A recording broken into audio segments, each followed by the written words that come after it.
Cinta Indonesia dengan cara kita, cara Indonesia.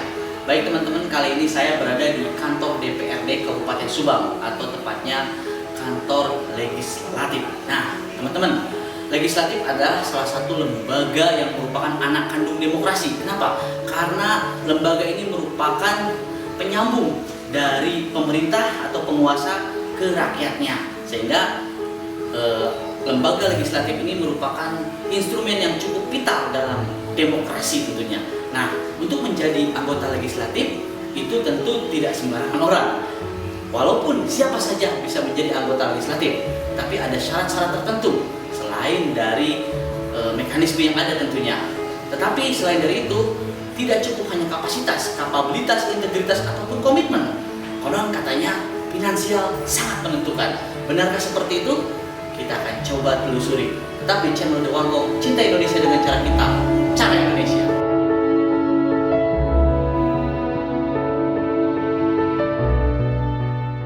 Kita pengen tahu nih teman-teman, sebenarnya kegiatan dari wakil rakyat kita yang di DPRD Kabupaten Subang, daily-nya atau misalkan weekly-nya seperti apa sih?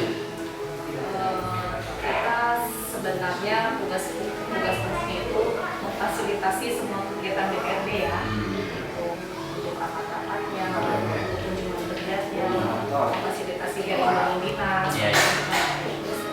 Kerja. Oke Kang, ini terkait dari pencalonan anggota legislatif, atau ada istilah bahwa untuk berpolitik itu ada ongkos yang harus dibayar cukup mahal untuk terjun ke anggota legislatif, karena memang legislatif ini sendiri tentu pada umumnya mainstreamnya memang menjadi batu loncatan ke eksekutif. Nah, sepengalaman Akang Eko sendiri, benar nggak bahwa ongkos politik kita untuk terjun ke politik praktis itu mahal? Kalau dibilang mahal, saya tidak setuju ya. Karena kalau sangat mahal ya. Transaksional itu terjadi apabila kita tidak memiliki akar yang kuat. Jujur, kenapa saya belum kasih DPRD? Karena saya tidak memiliki akar yang kuat. Kita tidak bisa menyalahkan masyarakat. Kita tidak bisa menyalahkan bahwa sekarang demokrasi sekarang ini transaksional, tidak bisa serta-merta seperti ini.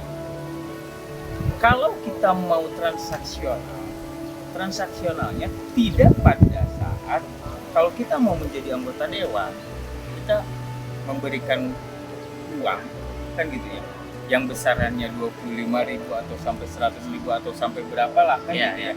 Tidak seperti itu transaksional. Tetapi bagaimana kita sebagai calon anggota DPRD memberikan sebuah mendengarkan dan mau melaksanakan apa sih keinginan masyarakat. Itu yang namanya transaksi. Kali ini saya sudah bersama dengan anggota dewan ya, milenial, anggota DPRD Kabupaten Subang yang jadi dari salah satu fraksi partai di Kabupaten Subang, dan juga ketua organisasi saya partai, Kang Muhammad Julian Robert. Nah, Kang, mungkin terkait politik mahal atau menjadi anggota legislatif. Konon kabarnya ongkosnya menjadi seorang politik praktis itu mahal, apalagi anggota legislatif merupakan salah satu batu loncatan menjadi eksekutif. Nah, bagaimana kita bisa mendapatkan seorang legislator kalau patokannya konon kabarnya finansial, tidak cukup hanya kapasitas, kapabilitas, atau wawasan yang cukup baik, atau komitmen berbangsa dan bernegara. Pendapat Pak Julian Robert ini yang sudah jadi ini menjadi anggota dewan, seperti apa? Ya, Assalamualaikum warahmatullahi wabarakatuh. Pertama begini, memang setiap daerah itu berbeda ya, siklus politiknya, masyarakatnya berbeda, segmennya berbeda, kualitasnya berbeda. Tapi ketika dipukul sama rata, ketika politik itu identik dengan finansial yang mahal, kalau pendapat saya secara pribadi memang tidak sepakat, gitu ya. Artinya gini, ada beberapa hal yang bisa kita lakukan dalam menyambut konstelasi politik dalam hal ini pemilu legislatif, gitu ya. Strategi yang dulu kita lakukan adalah melakukan dengan cara pembinaan. Dulu ketika saya datang ke Indonesia tahun 2015 dan terjun ke politik 2 tahun setelahnya, itu kita sudah membangun investasi politik, gitu kan. Investasi politik ini bukan bukan dilakukan dengan cara kita mengeluarkan kos yang tinggi, tidak, tapi lebih kepada komunikasi dengan organisasi-organisasi, dengan masyarakat, dengan tokoh gitu kan, dan dengan unsur-unsur yang lainnya yang membuat potensi kemenangan kita di depan mata. Ini jangan sampai ketika kita memilih calon pemimpin kita ke depan, yang menjadi dasar kita untuk memilih adalah uang, gitu kan. Karena kalau seandainya uang bermain, kita bisa pastikan pemimpin yang jadi itu akan seperti apa kualitasnya. Itu yang pertama. Terus yang kedua, kita jangan apatis terkait dengan perpolitikan yang ada di Indonesia. Setiap apapun yang ada di masyarakat Indonesia ini itu tidak terlepas dari kepentingan politik.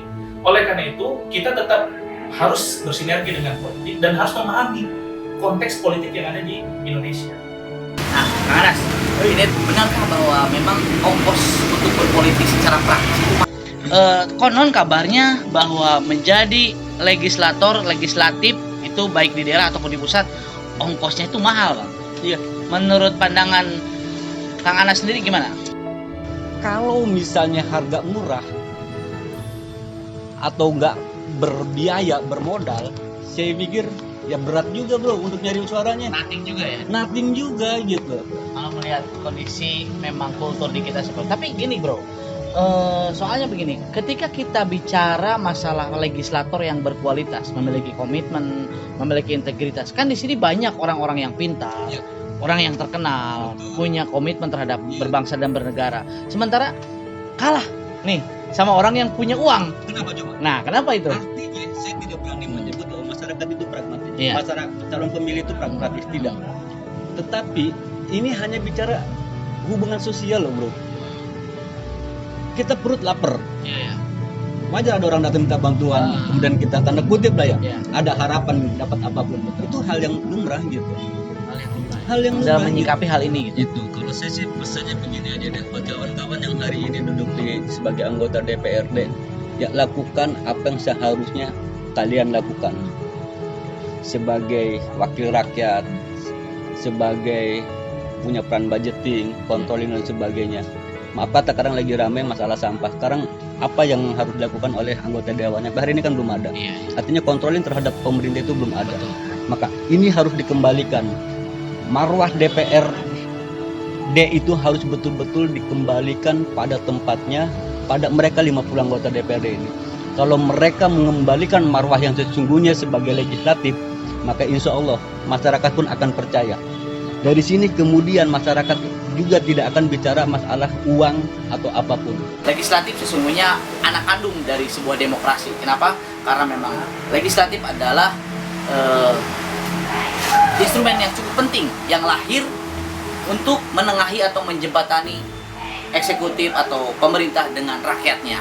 Tentunya memilih seorang legislator tidak hanya cukup dengan karena dia kaya atau dia punya uang, tapi kita harus lebih cerdas. Apakah dia bisa berkomitmen, punya integritas dan juga mempunyai kapasitas dalam hal ini. Tentunya kedua-duanya saling mengisi dan tentu kita juga harus tahu realistis yang ada di keadaan masyarakat kita saat ini.